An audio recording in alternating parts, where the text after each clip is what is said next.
from historical markers in history. How we know when things happen is based on records in history. And so you got to remember something about the calendar. We didn't really start having a Julian or a Gregorian calendar take an absolute effect until much after the 1500s AD. So everything else that's biblically marked or historically marked beyond around 1500 AD is sporadic in where they're actually marked, because they had different calendars. They had a Hebrew calendar, they had a Mayan calendar, a Japanese calendar, a Julian calendar, and all these other different calendars. And so they were all based off of solar and lunar cycles. And so everybody's calendar was off.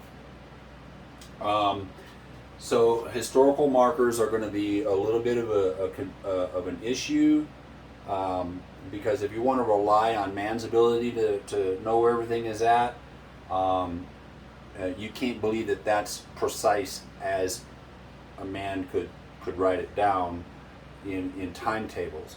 I believe God's timetable is more perfect. So we're gonna have some fluctuations and maybe some blurred lines on what historical markers event or where. But the general idea is that you can't have, a emphatic date based on what our historical markers place things. So these are going to have some rough dates. But now that we get past through all of that and understanding that we're looking for events, and God marks these events with a timeline. And man's timeline, when they happen, is for the most part relevant, but they don't take away from God's timing in the Bible. So we just need to understand that point. So in Daniel 9:24-27, we've got 70 weeks prophecy, which has been translated into 490 days or 490 years. So I'll just go ahead and write that on there. Days and then years. All right, so there's a lot of cryptic imagery in all of these scriptures, very cryptic imagery, but there's things that are going to substantiate the markers of what these things are saying. So when Daniel wrote these, he was being presented this information by an angel of the Lord. So the 70 weeks determined for your people, that was written somewhere around the time when King Nebuchadnezzar either already took over Jerusalem or is about to take over Jerusalem. I'm not a historian. I don't know these things. But all I do is write down what I know and compare them to what I've read. So a lot of biblical scholars have said that 70 weeks has already happened with Artaxerxes or Artaxerxes or whatever his name is in 456 BC, made a decree to rebuild Jerusalem, and then 490 years later, Christ died on the cross. So that imagery has not been completed and fulfilled, because in the last parts of this passage it talks about an end times, and so the end times means this prophecy still is incomplete, because the imagery is repetitive. So if we take this passage, it says, from the time of the going forth of the command to rebuild Jerusalem until the coming of the Messiah is 70 weeks. Okay, so so if you take that imagery and you apply it at one point in time, and then you say, okay, there's a section of this that doesn't seem like it's been fulfilled yet. It does repeat itself, because in 1534, and I'm going to say 1534, you can find information that says 1535, but that's not, the semantics of the exact year is not, it doesn't take away from the prophecy, okay? So, and the reason why there's a reason why I put it on 1534 AD. So if we go 1534 AD, okay, and you add 490 to that, you're going to get 2024. So 1534, 490 days, or 490 years, lands you on 2024 AD. Okay? So that's the first thing that I found a long time ago when I started doing this thing, and I was really searching for when the Lord was coming back. It was what I wanted to know. I wanted to know when the actual rapture of the church was going to happen. And so I ended up coming away from pre-tribulation theology simply because I couldn't find any characteristics that the Lord had of taking anybody out 7 years before, destruction happens. So 7 years or 7 weeks or whatever. Anyway, so I came away from that. And so this was the first one that I found. From the time of the going forth of the command to rebuild Jerusalem. So in 1534, there was a ruler in the Ottoman Empire that made a decree to rebuild Jerusalem. And that's easily found on the internet. You can find that, no problem. So 1534, roughly 35, whatever. Maybe it was codified in 1535, but the thought of it could have happened in 1534. And then after the thought and after the push to get it done, it came about in 1535. So we can go back a year and say they were thinking about it in 1534. So the command to rebuild Jerusalem. All right. Now 2024 is a very important year because a lot of these things are landed on that year. So that was one discovery that I have. Then I have this one on Daniel 12:11, where it says, from the time of the sacrifices taken away unto the time that the abomination of desolation is set up. It's very specific about that. It's not it's not a person, it's a thing. It's an abomination of desolation that is set up. There will be 1290 days. And then blessed is he who comes to the 1335 days. But go away, seal these words up until the time of the end. Okay, and so we are now at the time of the end. All right, so the taking away the sacrifices until the abomination of desolation is set up. Now, how did I find that? Well, I pulled back. I didn't get into doing actual days, so I went years. So I said, okay, so let's just say this is not days, this is actually years. So I'm going to say what happened in 1290 years between all these things. So the Lord gave it to me. I believe that the sacrifices taken away was when King Nebuchadnezzar seized Jerusalem. And you can find this on the internet very easily. Remember, it's not necessarily a precise and exact year that man wrote down. This is God's timing. Man's timing is off. It's always been off. So the only other time that we can say that this happened, we wouldn't match anywhere in prophecy. I can't line it up in any other time. So Nebuchadnezzar took away the sacrifices in around 600 BC. Around 600 BC. So I struggled with the numbers going back and forth because I was trying to pinpoint it on man's timing of writing the historical events down. And there's not always that accurate. So, so we have one, this is AD and BC, okay?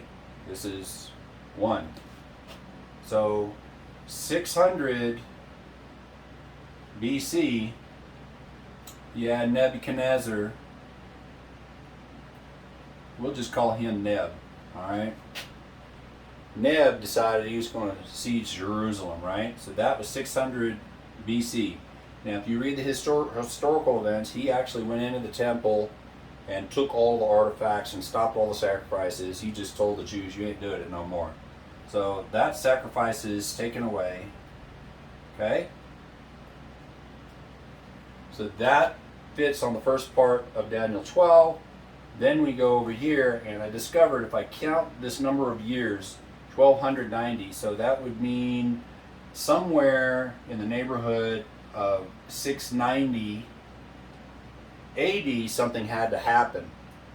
So I looked up a lot of information on that, and I discovered the dome of the rock was finished being built.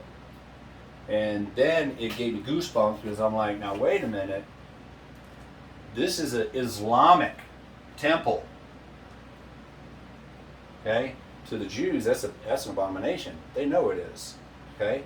Islam has the Dome of the Rock on the Temple Mount. Alright, so if you do that, 600 plus 690, that's 1290. So this is regardless, but since there's no zero, you can actually take this, right, and put 689, because that zero don't exist, so you got to take a number out for that. All right, let's see how much time we have. All right, so 15 minutes. Now, if you take this number here, the 1335 days, blessed is he who comes to 1335 days, add 1335 to 689. You're watching closely.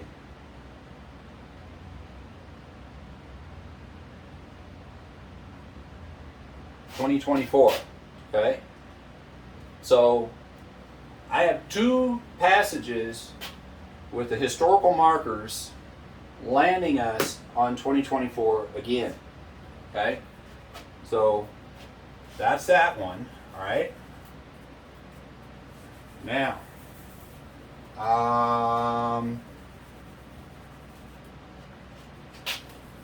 got that.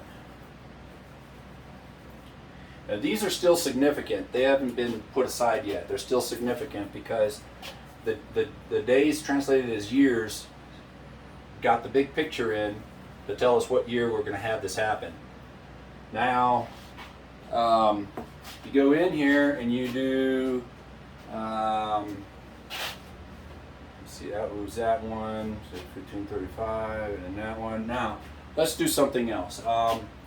So, in historical markers, now this may be as accurate as it gets. In historical markers, 1406 BC. Okay, what happened on that in that time, historians say, is the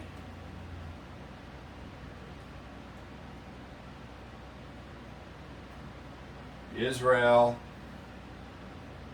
Exodus to PL, the Promised Land. Okay.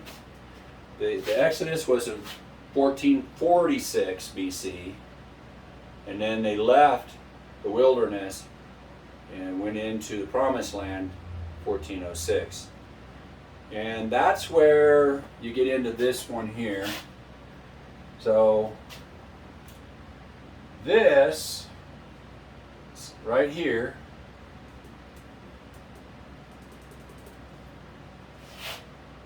cycles 3,430. You take the 3,430, right? And let's write it over here. 3,430, 1406. Do a subtraction because that's how it's going to work out when you've got the one right there. Okay. What do we get?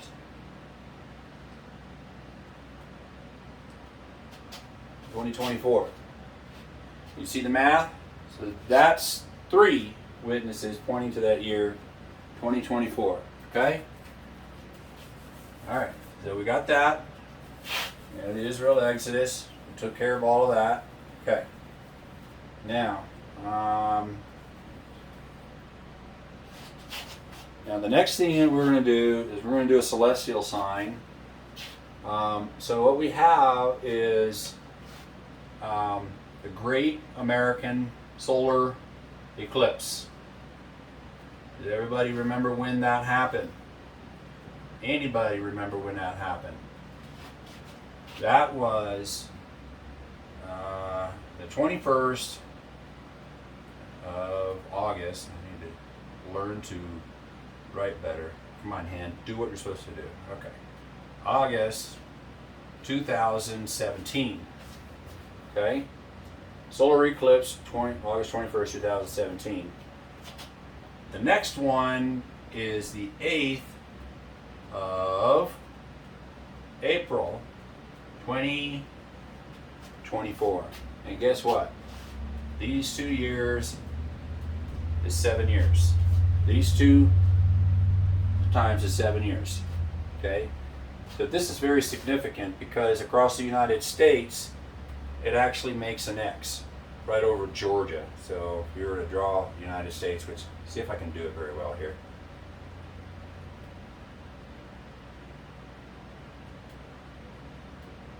So draws an X across the United States.